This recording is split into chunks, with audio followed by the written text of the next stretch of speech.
people. So now you're going to face opposition. Yeah. See, okay, some of the stuff, now you've heard me say this before, we are in a godless society. Right. So a godless society. A godless society. Never take down or forget that. We are in a godless society. So our environment will not help us in our relationship with God. In fact, our environment will fight it, will try to eat away at it, will try to steal from us every chance it gets, because the world is fallen. When Adam ate of the tree of knowledge of good and evil, the entire structure was torn up. The only thing that was redeemed was mankind. It's the only thing that was redeemed. Remember, in Romans, it tells us that the whole earth is groaning and travailing until the true sons of God are manifest. So the earth is still in trouble. The only thing that was redeemed was mankind. That's the only thing. Everything else is still in a fallen state. So just because the environment around you seems to be nice and sweet, no sir, no ma'am, the principles, the philosophies, the mindset that goes along with it, it goes contrary to the word of God. Am I making sense to you? So we are not taught to believe the word of God. We are not taught that. We are not encouraged on that. We are encouraged to have options. He said, I'm the Lord, there's nobody else. Right. It's me and you. Let's ride this thing out. Let's make an amazing run of this thing. I ain't giving you my all. No, wait, there are other gods. I can make up me a God.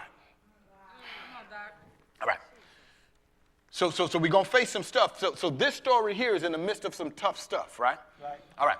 So verse 6, and he set captains of war over the people and gathered them together to him in the street of the gate of the city and spake comfortably to them. So they got an enemy, and he got the captains together, and he started talking to them. And he said, be strong and courageous.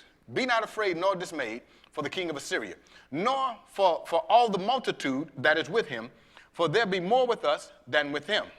Now, if numerically that was true, from a 1, 2, 3, 4, you can see him, he don't have to say this.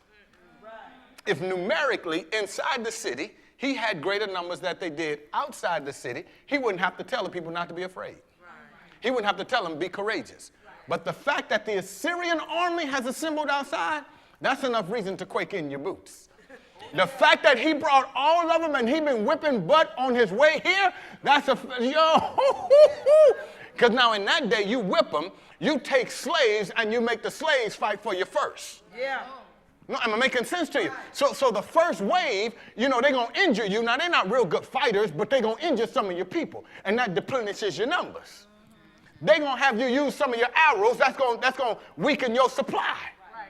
But you ain't even affect their real army yet. Right. So every place they've gone and conquered, they get slaves from there, and they make them fight for them. Am I making sense to you there? So you got these jokers outside the gate, and all he going to do is have a pep talk? When you don't value the word of the Lord, when you don't value the anointed time like this, you think it's a pep talk. Instead of seeing it as the oracle of God. My God, today. Be strong and courageous. Be not afraid, nor dismayed for the king of Assyria, nor for all the multitude that is with him. For there be more with us than with him. With him is the arm of the flesh. With us is the Lord our God to help us. Oh my God, all they got is natural stuff. We have supernatural power from on high. All they have is regular stuff. We have a word from the Lord. Now I need you to see this. He said we don't have greater numbers than them. We got God. No, our army isn't bigger than theirs. We have God. All they have are swords. All they have are iron chariots. All they have is their reputation. We got the Lord.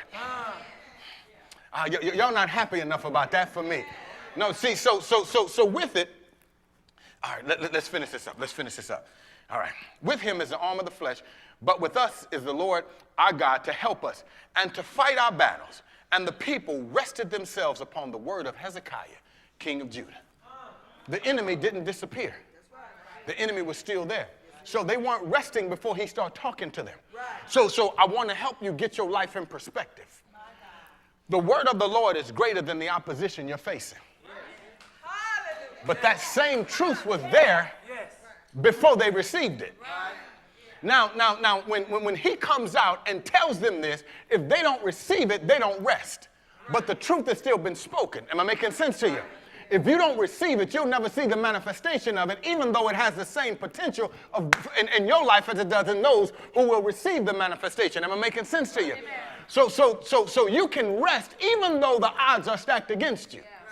You can rest even though everything is saying you are going down, and then you come in for a test and they say you cancer free.